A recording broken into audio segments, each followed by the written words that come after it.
응답의 함정이라고 하는 제목으로 은혜를 나누려고 합니다. 몇 주 전에 기도의 응답을 분별하라 라고 하는 제목으로 또 말씀을 나누었지만, 우리가 기도를 하는 이유가 문제에 대한 해결과 또 하나님의 뜻을 응답으로 받기 위해서 우리가 많이 기도를 합니다. 그런데 이 기도는 많이 하는데 저마다 하나님의 응답, 기도의 응답을 받았다고 하는 분도 계시고 또 못 받았다고 하는 분도 계시고, 그래서 응답을 받기 위해서 특별한 마음과 또 시간과 열정을 쏟기도 하지요. 근데 과연 우리가 기도하는데 응답이 뭡니까? 무엇이 응답입니까? 일반적으로 응답이라고 하면 기도한 거에 대한 대답이 응답이라고 여기죠. 다르게 표현하면 문제가 있으면 문제를 놓고 기도할 때 그 문제에 대한 해결책, 그 문제가 아니게 되는 그런 상황으로 하나님이 인도해 가시는 것이 응답이라고 얘기합니다. 그런데 여러분, 응답이라고 하는 그 의미를 우리 곰곰이 생각해 볼 필요가 있습니다. 응답이란 이 단어를 우리 사람과 사람 사이에 자주 쓰는 용어로 바꾸면 뭐라고 표현할 수가 있겠습니까? 대답이라고 표현할 수가 있어요. 대답이라고 하면 의미가 좀 더 분명해지지요. 집사님 하면 예 하는 것도 대답이에요. 집사님 이거 도와주세요 했을 때 예 제가 도와드리겠습니다 하는 것도 대답이에요. 집사님 이거는 어떻게 하는 거죠? 라고 물었을 때 예 그것은 이렇게 해서 이렇게 하는 것입니다 라고 하는 것도 대답이지요. 그러면 이 대답이라고 하는 그 의미는 내가 뭔가 요구했을 때 거기에 대한 반응이 대답입니다. 그죠?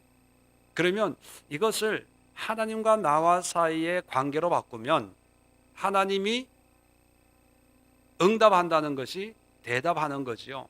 그러면 대답은 문제 해결만이 아니라 하나님 할 때 왜 그러냐 이것도 응답이에요. 하나님 이건 어떻게 해결할 수 있는 거예요? 라고 했을 때 그건 이렇게 하는 것도 한 방법이다 라고 말씀하시는 것도 대답이에요. 하나님 이것은 어떻게 하는 거예요? 라고 했을 때 나도 잘 모르겠는데 라고 하는 것도 대답이죠. 그러면 응답이라고 하는 것은 우리가 기대하는 그런 정답만을 구할 때, 내가 어렵고 힘든 문제 속에 있을 때 이 문제를 해결해 주시는 하나님의 응답만이 응답은 아니라는 것입니다. 하나님은 우리의 작은 신음에도 뭘 하신다고 기록되어 있습니까? 응답하시는 하나님. 우리의 작은 몸짓 가운데도 하나님이 관심을 가지시고 거기에 반응하는 하나님입니다. 그렇다면 하나님이 원하시는 응답은 뭘까? 모든 사람, 모든 문제, 모든 상황 속에서 사람들이 기도합니다. 그 기도에 하나님이 주시고자 하는 가장 근본적인 응답, 대답은 어떤 것일까? 그래서 이것을 분명히 이해를 해야 기도의 의미가 무엇이고 또 하나님과 관계가 바르게 세워질 수 있는 거예요. 자, 바른 기도 응답을 우리가 분별해야 되는데, 제가 오늘 33장의 오늘 본문으로 함께 교독한 이 말씀을 함께 살펴보면서 모세의 기도, 모세에게 응답하시는 하나님, 또 모세가 하나님 앞에 응답을 구하는 그런 모습을 보면서 우리가 구하고 있는 그런 기도의 응답이 과연 하나님 보시기에 합당한 것일까? 또 하나님은 우리의 기도에 응답을 하시는데 우리는 자칫 잘못하면 우리가 원하는 것만 듣고 우리가 원하는 해답만 얻으려고 하나님의 응답을 응답이라고 여기지 않는 경우가 생기지 않을까? 한번 여러분 스스로 여러분의 신앙과 기도 생활을 점검해 볼 수 있기를 바랍니다. 오늘 본문의 배경은 32장부터 시작을 합니다. 32장에 보면 모세가 시내산에 하나님을 만나러 갔을 때 밑에서는 금송아지를 만들고 있는 그런 장면입니다. 이 장면을 보고 7절 하나님께서 모세에게 이렇게 얘기합니다. 너는 내려가라. 7절이에요. 내가 애굽 땅에서 인도하여 낸 내 백성이 부패하였도다. 9절에 끝에 보면 목이 뻣뻣한 백성이로다. 그런즉 10절에 내가 하는 대로 두라. 내가 그들에게 진노하여 그들을 진멸하고 너를 큰 나라가 되게 하리라. 뭡니까? 다 죽여버리겠다는 거예요. 자, 모세가 화들짝 놀래서 그러면 안 됩니다. 그렇게 간절히 기도했더니만 14절에 여호와께서 뜻을 돌이키사 말씀하신 화를 그 백성에게 내리지 아니하시니라. 자, 모세가 간절히 기도했더니만 하나님의 진노를 내리지 않겠다는 거예요. 응답 받은 거예요? 안 받은 거예요? 네, 받은 거죠. 자, 그런데 응답 이제 문제가 해결된 거예요. 됐는데 모세는 다시 하나님 앞에 기도해요. 32장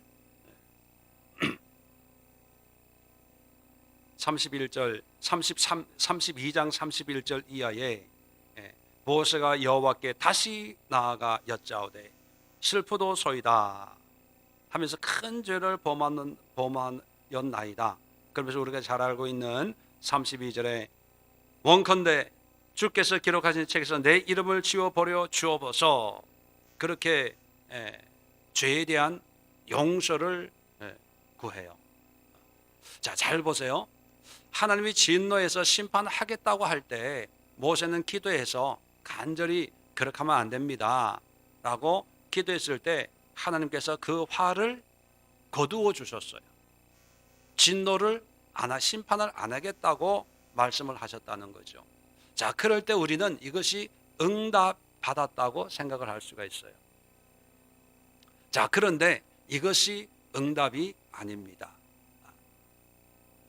우리는 현상만 해결되면 해결됐다고 생각하는 거예요. 문제만 지나가면 해결됐다고 생각하는 거예요. 자, 하나님의 진노는 멈췄지만 여전히 무슨 문제가 남아있냐 하면 이스라엘 백성이 지은 죄의 문제가 남아있는 거죠. 우상을 섬겼던 그런 현상은 눈에 보여요.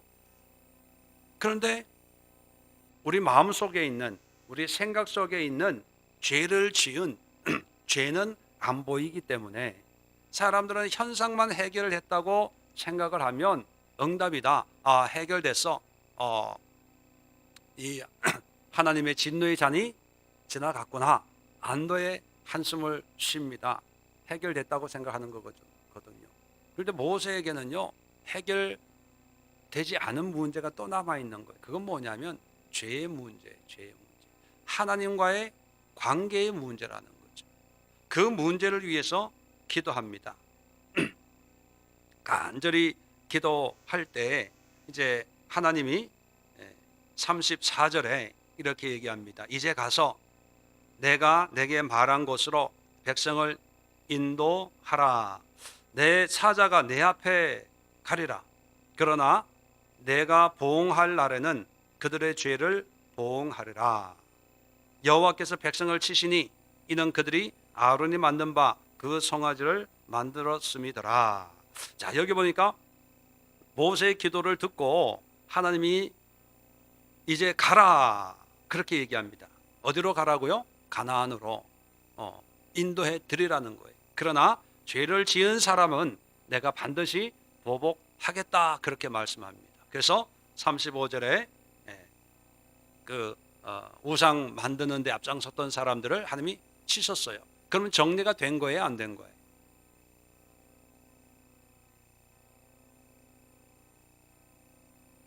예? 정리가 이제 됐잖아요. 죄 해결 해주겠다 하고 이제 가나안 땅으로 데리고 가라. 죄 지은 사람은 내가 보응을 하겠다 하면 어느 정도 정리가 됐다고 볼 수 있어요. 왜요? 죄 지은 사람은 벌 받고 안 지은 사람은 이제 약속하신 가나안 땅으로 하나님의 사자를 앞에 세워가지고 인도해 줄 테니까 가라, 그렇게 얘기하는 걸 보면 이제 정리가 된 거예요. 이제 이 금송아지 문제는 이제 어느 정도 정리가 되고 이제 가나안으로 가기만 하면 되는구나. 벌 받을 사람 벌 받았으니까 이제 됐다고 생각하는 거예요. 응답 받았다고 생각하는 거예요. 그러나 이게 응답이 아니라는 것입니다. 자, 33절에 계속해서 모세에게 하나님이 이렇게 얘기합니다. 이르시되 1절입니다. 너는 내가 애굽 땅에서 인도하여 낸 백성과 함께 여기를 떠나서 내가 아브라함과 이삭과 야곱에게 맹세하여 내 자손에게 주기로 한 그 땅으로 올라가라. 자, 정리가 됐으니까 올라가라는 거예요. 가라는 거예요. 2절에 내가 사자를 너보다 앞서 보내어 가나안 사람과 이런 사람들이 있는 가나안 땅에 쫓아내고 3절에 너희를 적과 꿀이 흐르는 땅에 이르게 하려니와. 자, 여기까지 보면은 해결된 것처럼 보여요. 그런데 뒤에 보면 나는 너희와 함께 올라가지 아니하리니 너는 목이 곧은 백성인즉 내가 길에서 너희를 진멸할까 염려함이라 하시니. 왜 아까도 보면 32장 34절에도 보면 내 백성을 인도하여 내라, 그리고 범죄한 자에게 내가 보응하리라, 복수하리라 하고 치셨을 때 모세는 이것이 응답이 아니라고 느낀 이유가 뭘까요? 보통 사람들은 응답이라고 하나님 정리하셨구나 라고 생각을 하고 이제 짐 싸가지고 목적지를 향해서 출발하자, 그러면 되는 거야 라고 생각을 했을 수도 있지만 모세는 이게 응답이 아니라고 생각을 한 거예요. 왜 그럴까요? 하나님이 같이 간다는 거예요, 안 간다는 거예요? 안 간다는 거예요. 하나님이 안 가고 누가 가는 거예요? 하나님의 사자, 천사가 될 수도 있어요. 천사를 먼저 보내어서 쫓아내 주겠다는 거예요. 언뜻 보면 은혜인 것 같아요. 내가 죄 지었는데 용서해 주시고 가나안으로 인도했는데 하나님의 사자를, 천사를 보내가지고 우리를 인도해 주시니까 그 천사가 또 가나안 이 족속들을 다 쫓아내 준대요. 얼마나 고맙고 감격스러운 일입니까? 사람들은 이것이 응답이라고 받아들일 수 있어요. 그런데 모세는 응답이라고 여기질 않아요. 왜요? 천사가 인도하는 거나 어떤 하나님의 사자가 인도하는 것보다 누가 인도하기를 원하느냐 하면 하나님 자신을 구하기 때문입니다. 자, 그래서 12절 보십시오. 모세가 여호와께 아뢰되 보소서 주께서 이 백성을 인도하여 올라가라 하시면서 나와 함께 보낼 자를 내게 지시하지 아니하시나이다. 여러분 잘 보세요. 나와 함께 보낼 자를 내게 지시하지 아니하시나이다. 함께 보낼 자를 하나님이 지시했어요, 안 했어요? 했어요. 누굴 보내준다고요? 앞서 보내준다고요? 사자를 보내준다고 지시를 했어요. 그런데 모세는 뭐라고 얘기하냐면 나와 함께 보낼 자를 내게 지시하지 않았다고 얘기하는 거예요. 자, 보세요. 13절 또 보십시오. 내가 참으로 주의 목전에 은총을 입었사오며 원하건대 주의 길을 내게 보이사 내게 주를 알리시고 나로 주의 목전에 은총을 입게 하시며 이 족속을 주의 백성으로 여기소서. 뭐냐면 주의 길을 내게 보여달래요. 자, 주의 길을 안 보여줬나요? 보여줬어요. 물론 약속만 한 거죠. 누구를? 사자를 보내서 가나안으로 인도해 드리고 가나안 족속을 쫓아내게 해줄게. 그 내 사자가 너의 길을 인도해 줄 거라는 거예요. 그 사자가 함께 할 거고 그 사자가 문제를 해결해 줄 거라는 거예요. 자, 그 얘기를 들으면 응답이라고 여길 수 있어요. 그런데 모세는 응답이라고 여기질 않는 거예요. 오히려 하나님이 사자를 보내겠다 해도 나와 함께 할 자를 내게 알려주지 아니했습니다. 또 그 사자가 너 앞에서 인도한다고 얘기를 했어요. 그래도 모세는 주의 길을 내게 알려주지 않았습니다. 이렇게 얘기하는 거예요. 우리가 생각하는 응답과 모세가 생각하는 응답이 다르다는 거예요. 우리는 천사가 와가지고도 뭐 사랑하는 딸아 해도 응답이라고 생각하고, 아니면 목회자, 목사님들이 말씀을 통해서 뭔가 이렇게 감동을 주며 하나님께서 목사님을 통해서 나에게 응답을 주셨다, 기뻐하고 감사하죠. 우리는 그래요. 왜요? 그렇게 하나님이 응답을 주셨다고 생각을 하니까. 물론 그렇게도 하나님이 역사를 하세요. 모든 걸 통해서 하나님이 역사를 하는데, 적어도 모세는 자기 이 상황에서 천사도 아니고 어떤 환경도 아니고 뭔가를 끊임없이 구하고 있다는 거예요. 자, 계속해서 16절 보십시다. 33장 16절. 나와 주의 백성이 주의 목전에 은총을 입은 줄을 무엇으로 알리까? 주께서 우리와 함께 행하심으로 나와 주의 백성을 천하 만민 중에 구별하심이 아니니까. 자, 16절에 보면 주의 목전에 은총을 입은 줄 무엇으로 알리까? 하나님의 은혜를 입었다는 증거를 보여주세요. 그런 증거를. 자, 하나님이 이제 가나안으로 들어가라, 내가 천사를 보내서 인도해 주겠다, 천사가 가나안 족속을 쫓아내 줄 거야, 계속해서 말씀하는데 모세는 증거를 보여달래요. 자, 그러면 증거가 뭘까요? 모세가 원하는 증거가 뭡니까? 그 다음에 나와요. 16절 계속해서 주께서 우리와 함께 행하심으로 나와 주의 백성을 천하 만민 중에 구별하심이 아니니까. 뭡니까? 모세가 요구하는 응답이 뭐예요? 하나님이 함께 하심이. 자, 하나님이 함께 하심이, 함께 하고 있다는 것이 믿는 자와 안 믿는 자의 가장 큰 차이점이라는 거예요. 나와 주의 백성을 천하 만민 중에 구별하심이, 차이가 나도록 하는 것이 바로 하나님이 우리와 함께 하고 있다는 거 아닙니까? 그거예요.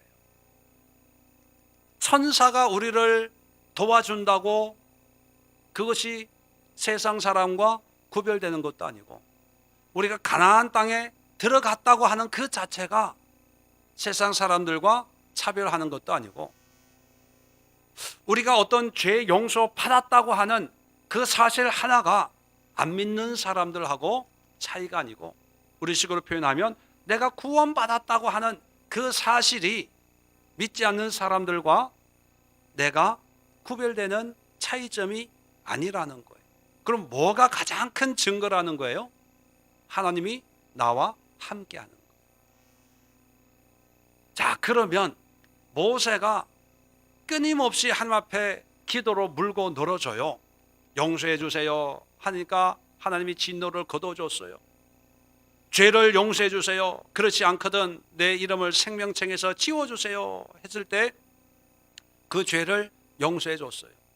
하나님, 나한테 나와 함께 보낼 자를 지시해 주지 않았습니다 라고 할 때 내가 천사를, 사자를 보내가지고 너희 앞에 인도해 주겠다.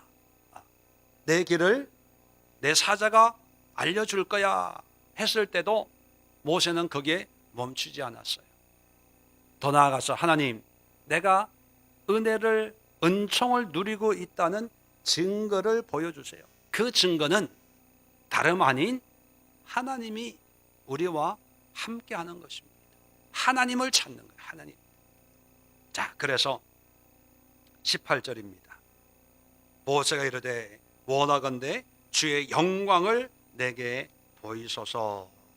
영광을 보여달라는 거예요. 영광이 뭐냐 하면, 자, 영광을 보여달라라고 하니까 하나님이 20절에 내가 내 얼굴을 보지 못하리니 나를 보고 살 자가 없음이니라. 영광이라는 의미가 하나님의 얼굴이에요. 얼굴. 그래서 22절에 보면 내 영광이 지나갈 때에, 영광이 지나갈 때 하나님의 손으로 덮었어요. 그러면서 23절에 손을 거두니니 내가 내 등을 볼 것이요 얼굴은 보지 못하리라. 영광이란 말과 얼굴, 하나님의 얼굴이란 말이 같은 의미로 쓰여지고 있어요. 물론 하나님이 사람처럼 손이 있고 얼굴이 있다는 게 아니라 의인화해서 표현하는 거죠. 한마디로 얘기하면 영광을 보여달라는 것은 하나님의 얼굴을 보고 싶습니다, 그런 뜻이거든요. 그 뜻은 곧 다시 말하면 하나님을 경험하기를 원합니다. 체험하기를 원합니다. 그거예요. 그런데 하나님이 그렇게 말씀하셔요. 나를, 내 얼굴을 본 자는 살아요, 못 살아요? 죽어요. 왜요? 거룩한 하나님 앞에 죄인은 설 수 없거든요.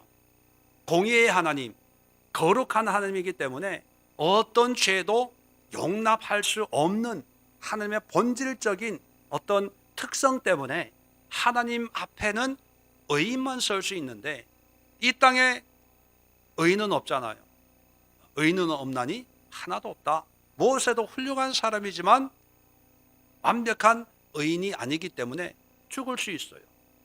자, 그걸 모세가 알고 있겠죠. 감히. 왜? 좀 전까지 시내산에서 40일 동안 하나님 영광 가운데 하나님과 함께 있었잖아요. 그 영광 가운데 또 떨기나무, 가시나무에 붙은 그 불을 보면서 하나님의 그 영광의 위대함을 누구보다 잘 이해했던 사람이었겠죠. 그런데도 모세는 하나님의 얼굴을 구해, 영광을 구해. 아니, 하나님 자체를 구하는 거예요. 하나님이 필요합니다. 천사 필요한 것도 아니에요. 그냥 가나안 갈 수 있는 응답 받는 그것이 목적이 아닙니다. 그냥 구원받는 것이 목적이 아니고 나는 하나님이 필요해요. 하나님. 자, 그런데 구약 시대의 하나님과 인간의 관계는 죽을 수도 있어요. 그렇다면 하나님을 경험하기 위해서 모세는 뭐까지 내놓고 있는 거예요? 목숨까지 내놓는 거예요. 목숨까지. 그만큼 간절하고 절실하게 하나님을 찾는 거예요. 자, 다시 한번 정리를 합니다. 처음에 시작은 뭐로 시작을 한 거예요? 금송아지 우상 숭배로 시작을 했어요. 그 우상 숭배의 문제를 통해서 결국은 모세는 뭐를 요구하는 거예요? 하나님을 만나기를 원합니다. 하나님을 경험하기를 원합니다. 하나님의 영광을 보기를 원합니다. 이 기도를 드리고 있다는 거죠. 자, 우리에게 우상 숭배 같은 문제는 여러 가지예요. 건강의 문제일 수도 있고, 경제적인 문제일 수도 있고, 인생의 문제, 크고 작은 문제일 수 있어요. 그런데 이 문제를 가지고 기도할 때 우리는 수많은 응답의 유혹에 빠지기 쉬워요. 그래서 어떤 사람들은 하나님께서 이 여러 가지 우리의 삶에 문제를 주셔서 이 문제를 통해서 하나님을 경험하고 하나님을 체험하고 하나님의 영광을 보고 하나님의 임재를 경험하도록 하나님이 이런 문제 저런 문제를 주셨는데, 근데 하나님의 영광을 경험하기 전에 그냥 응답을 다 받아버려요. 해결되니까 응답 받았대. 치료받으니까 응답 받았대. 돈 문제가 해결되니까 응답 받았대. 관계 문제가 해결되니까 응답받았대. 다 거기서 응답받는 거예요. 자, 그러다 보면 모세처럼 금송아지 문제로부터 시작해서 하나님의 영광에 이르기까지 이 하나님의 임재, 하나님 자신을 경험하고 체험하는 완벽한 하나님의 응답을 받아야 되는데, 우리는 응답의 여정에서 중간에서 다 그냥 탈락하는 거예요.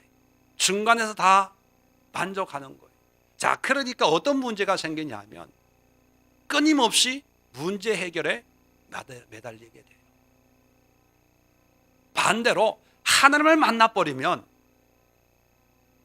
자잘한 문제에 연연하지 않아요. 하나님의 영광을 경험했기 때문에, 하나님의 임재를 체험했기 때문에, 하나님이 어떤 분이라는 걸 알기 때문에 뭐 조그만 거 가지고 하나님 요거 해주세요, 요거 해주세요, 어떻게 하는 거예요, 어디로 가는 거예요, 무엇 하는 거예요, 그러질 않아요. 하나님을 만나버리면 믿고 신뢰가 가니까 그냥 하나님이 하나님 때에 어떻게 역사할 거라는 걸 알게 되는 거죠. 자, 그래서 믿음의 선배들은, 믿음의 우리 선진들은 삶의 모든 문제, 모양과 크기나 종류는 우리와 다르겠지만 우리가 가지고 있는 문제처럼 그 사람들도 문제가 있었겠죠. 자, 그럴 때 그들은 개별적인 문제에 대한 응답에 연연하지 않고 뭐를 구했냐? 하나님을 구했어요. 하나님의 얼굴을 구했어요. 시편 27편을 한번, 다윗의 경우를 또 한번 살펴봅시다. 간단하게 시편 27편. 자, 27편 1절입니다. 여호와는 나의 빛이시요 나의 구원이시니 내가 누구를 두려워하리요? 여호와는 내 생명의 능력이시니 내가 누구를 무서워하리요? 악인들이 내 살을 먹으려고 내게 왔으나, 자, 문제가 생긴 거예요. 나의 대적들, 나의 원수들인 그들은 실족하여 넘어졌도다. 군대가 나를 대적하여 진칠지라도 내 마음이 두렵지 아니하며 전쟁이 일어나 나를 치려 할지라도 나는 여전히 태연하리로다. 자, 문제가 안 생기는 게 아니에요. 문제는 더 생겨요. 그런데 이렇게 유유자적해요. 태연해요. 왜 그럴까요? 문제가 아니어서가 아니라 문제 속에 역사하는 하나님을 만나버렸기 때문에. 자, 그래서 4절 보세요. 내가 여호와께 바라는 한 가지 일, 그것을 구하리니. 아니, 지금 원수들이 나를 치려고 쫓아오고 또 군대가 나를 대적하려고 하고 전쟁이 일어나 위험에 빠지는 그런 상황인데, 자, 이런 상황에 다윗이 구하는 것 뭘까? 4절에 곧 내가 내 평생에 여호와의 집에 살면서 여호와의 아름다움을 바라보며 그의 성전에서 사모하는 그것이라. 성전에서 사모하는 것, 누구를 사모하는 거예요? 하나님을 사모하는 거예요. 요약하면 하나님만을 사모하는 거예요. 전쟁의 순간에서도 누구를 사모해요? 하나님. 원수의 위협 속에서 누구를 사모해요? 하나님. 질병의 위협 속에서 누구를 사모해요? 하나님. 경제적인 어려움 속에서 누구를 사모해요? 하나님. 인생의 공고함 속에서 누구를 사모해요? 하나님. 그거예요. 하나님을 만나 본 사람은 알아요. 이것이 해답이라는 것을. 이것이 궁극적인 해결책이라는 것을 알아요. 자, 8절 보십시다. 너희는 내 얼굴을 찾으라 하실 때에 내가 마음으로 주께 말하되 여호와여 내가 주의 얼굴을 찾으리이다 하였나이다. 하나님께서 내 얼굴, 나를 찾아라 했을 때 다윗도 그 말씀을 기억하고 어렵고 힘들고 원망 불평 뭐 이런 게 다 있는데, 그런 상황 속에서 누구를 찾냐? 하나님의 얼굴, 하나님의 영광, 나아가서 하나님 자신을 찾겠습니다. 그렇게 얘기하는 거예요. 자, 9절에 주의 얼굴 내게서 숨기지 마시고 주의 종을 노하여 버리지 마소서. 주는 나의 도움이 되셨나이다. 나의 구원의 하나님이 나를 버리지 마시고 떠나지 마소서. 아니, 지금 상황을 보면 원수에게 쫓기는 상황에, 전쟁의 상황에 무기가 더 많아야 되고 군인 수가 더 많아야 되는데 지금 누구를 찾고 있냐면 하나님을 찾는 거예요. 하나님이여 내게서 숨지 마소서 그러는 거예요. 지금 돈이 있어야 되는데, 지금 치료받아야 되는데, 어느 병원으로 가야 될지, 어떤 약을 먹어야 될지, 그게 문제인데, 다윗은 그게 문제가 아니고요. 하나님을 만나길 원합니다. 하나님 어디 계세요? 하나님을, 약 찾으러 다녀야 되는데, 돈 찾으러 다녀야 되는데, 그래야 부도를 메우는데, 다윗은 하나님을 찾고 있어요. 자, 그래 14절에 마지막 보세요. 너는 여호와를 기다릴지어다. 강하고 담대하여 여호와를 기다릴지어다. 누구를 기다려요? 하나님, 여호와를. 이게 다윗의 삶이었어요. 이런 하나님을 기다릴 때, 하나님을 찾으려고 할 때 현실의 문제에 대한 응답으로 여겨지는 것들은 많이 일어났을 거예요. 누가 도와줘서 피할 수 있고, 이게 응답 받았다고 생각할 수도 있었고, 전쟁의 위협 속에서 화친 이런 걸 해가지고 전쟁이 안 일어난 그런 경우도 있었을 것이고, 이런저런 자연적으로 또는 하나님의 특별한 은혜로, 하나님의 개입하심으로 어떤 문제의 해결의 응답을 받았다고 생각할 수 있는, 느낄 수 있는 그런 상황과 환경이 수없이 많았지만 거기에 타협하지 않았어요. 그것이 응답이라고 여기지 않았다는 거예요.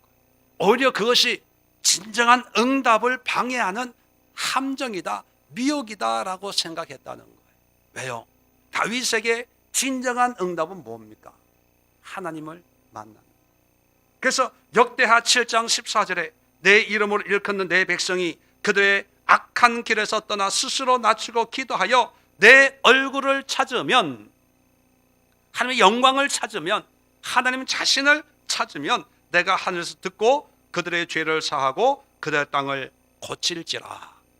얼굴을 찾을 때 하나님께서 해결해 준다는 거예요. 자, 우리는 문제에 대한 해결책을 찾을 때 그것이 응답이라고 생각을 해요. 자, 문제의 해결책과 하나님과 전혀 다른 거예요. 하나님의 사자와 하나님은 다른 거예요. 아무리 하나님의 사자가 와서 도와준다고 해도 우리는 하나님이 아니면 안 됩니다 라고 할 수 있는 그런 영적인 배짱이 있어야 되는 거예요. 뭐로 가도 서울만 가면 된다는 식으로 뭘 해도 응답만 받고 이 문제만 해결되면 돼, 누가 와서 도와주고 어떻게 해서라든지 이것이 어떤 식으로 내가 원하는 대로 되기만 하면 돼 라고 하는 게 어쩌면 하나님의 더 깊은 은혜를 가로막는 미혹일 수 있어요. 왜냐하면 우리 모든 삶의 문제에 대한 응답은 오직 하나입니다. 하나님의 영광을 경험하는 것. 작은 경제적인 문제, 큰 질병의 문제, 인생의 문제, 얼마나 많아요. 그런데 그 모든 수십 가지, 수백 가지의 문제 속에 응답은 바로 하나님 자신이. 그래서 그 문제를 통해 우리 하나님을 만나야 돼요. 하나님을. 이렇게 얘기하면 목사님, 나는 그런 믿음이 없는데요, 그렇게 열심히 기도를 못 하는데요, 그렇게 모세처럼 하나님을 찾기에는 아직은 내가 그럴 수준까지 안 돼요 라고 하는 분이 있어요. 자, 고린도후서 한 곳만 찾고 함께 기도하겠습니다. 고린도후서 4장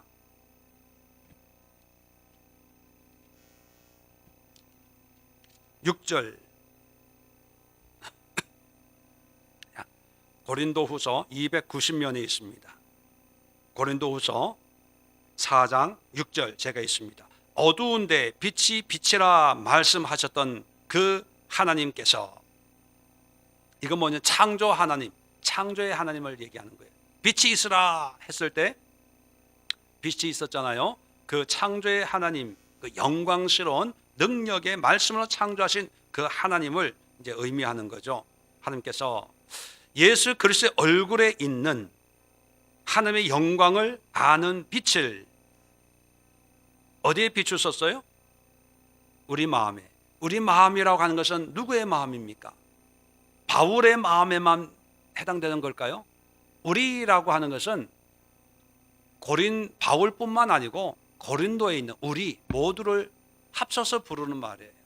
다시 말하면 믿는 모든 사람들에게 예수 그리스도 안에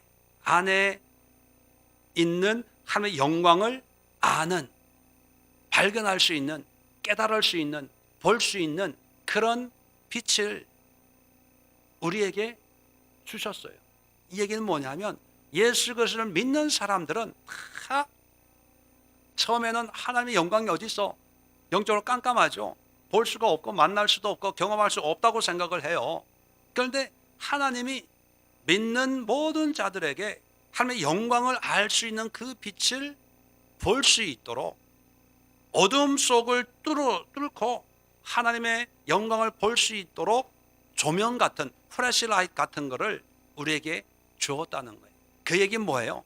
믿는 사람은 하나님의 영광을 볼 수 있다는 거예요? 없다는 거예요? 있다는 거예요. 있다는 거. 누구나 있는데 문제는 뭐냐면 하나님의 영광의 빛을 보려고 애를 안 쓰네요.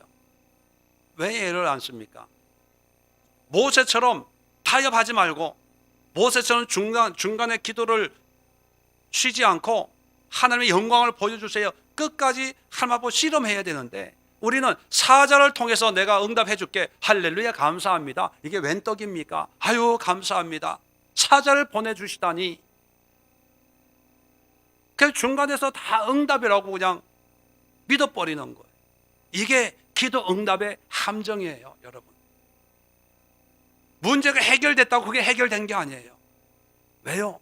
이 문제는 해결됐지만 인생 살아가면서 또 다른 문제가 또 생길 거 아닙니까? 그때 또 문제 가운데 또 실험하고 얼마나 힘들어요. 그런데 믿음으로 산 사람들의 공통점이 뭐냐면 문제 속에 문제 가지고 실험하는 것이 아니라 문제 속에서 하나님과 실험해버리는 거예요. 하나님의 영광을 보여주세요. 하나님의 임재를 경험하게 해주세요. 목숨 걸고 하나님 얼굴 보여주세요. 내가 죽을지도 모르는데 그 영광의 불빛에 내가 타올라 가지고 회개하지 않는 그런 죄의 모습 때문에 내가 그냥 오징어 굽듯이 그 영광의 빛 열기 속에 내가 죽어 없어질지라도 나는 주의 영광을 보고 싶습니다. 목숨 걸고 기도하는 사람이 없기 때문에, 생명을 담보로 하고 하나님 앞에 씨름할 사람이 없기 때문에, 그저 문제만 해결되면 다 좋다고 생각하니까 그런 깊은 하나님과의 관계로 성숙하고 성장하는 그런 사람들이 없는 거예요. 자, 그럴 때 문제는 뭐예요? 하나님은 우리에게 하나님의 영광을 아는 빛을 주었는데 이 빛을 사용할 생각을 안 하는 거예요. 이 빛을 사용하지 않고 그저 내가 느끼는 대로, 보여지는 대로, 생각하는 대로, 내가 판단하는 대로 다 응답받았대. 여러분, 감히, 물론 오해하지 마세요. 우리가 지금까지 받았던 응답이 하나님으로부터 온 응답이 아니라는 얘기가 아닙니다. 그것도 참 귀한 거죠. 그러나 우리가 문제 개별적인 응답에 매이지 말고 하나님을 만나자는 거예요. 하나님을 찾자는 거예요. 하나님의 영광을 경험하자는 거예요. 모세처럼 하나님의 영광을 내게 보여주세요. 사실 금송아지 문제는 용서만 받으면 응답 받은 거예요. 가나안으로 갈 수 있다는 보장만 받으면 끝나는 거예요. 그런데 문제는 금송아지 우상 숭배 문제지만, 그러나 모세는 그 문제는 그렇지만 그 문제를 통해서 하나님을 다시 경험하고 싶습니다. 그래서 34장에 하나님께서 다시 시내산으로 불러 올리세요. 40일 동안 똑같이 영광 가운데. 그래서 얼굴에 광채가 나는 거예요. 이제는 모세에게는요, 가나안에 안 들어가도 괜찮아요. 모세, 너는 가나안에 못 들어간다 해도 우리처럼 울고불고 하지 않아요. 왜요? 하나님을 만나버리기 때문에. 하나님을 못 만난 사람들이 꼭 죽어라도 가나안에 들어가려고 해요. 왜? 보이지 않는 하나님보다는 보여지는 현실에 내가 뭔가 이루었다고 하는 것이 위안을 주고 안정감을 주기 때문에. 하나님을 만난 사람, 영적인 하나님을 만나버린 사람은요, 영의 세계를 경험했기 때문에 이 물질 세계는 별로 중요하지가 않아요. 우리가 왜 자꾸 물질에 매이고 환경에 매입니까? 영적인 세계를 잃어버렸기 때문에. 왜 내 환경, 형편, 우리 가정, 내 자식, 나 왜 그런지 아세요? 영적인 것을 모르기 때문에. 모르니까 자꾸 보고 듣고 하는 것밖에 없는 거예요. 이 시간 우리 함께 기도할 때 여러분의 기도의 제목이 뭐든지 상관이 없습니다. 그 기도의 제목을 가지고 기도를 시작해서 기도의 끝이 뭐로 끝나야 되냐 하면 주의 영광을 보게 하옵소서. 주의 얼굴을 보게 하옵소서. 주님의 영광 앞에 내가 죽을지라도 주님의 그 임재를 경험하기를 원합니다. 이런 마음으로 결코 타협하지 말고 응답이라고 하는 그런 달콤한 미혹에 주저앉지 말고 하나님의 영광을 위해서 두렵기도 하고 무섭기도 하고 하나님 앞에 내가 죽으면 어떡해? 여전히 나는 회개하지 않은 죄들도 있고 여러 가지 나는 부족한데 이런 모습을 하나님 앞에 쓰면 하나님이 나를 심판하면 어떡해? 그런 두려움도 있지만 여러분 어차피 죽는 거 아닙니까? 그죠? 하나님의 영광을 경험해 달라고 이 시간 간절히 함께 목소리를 모아 마음을 모아 기도하도록 하겠습니다. 우리 자리 정돈하시고 주의 한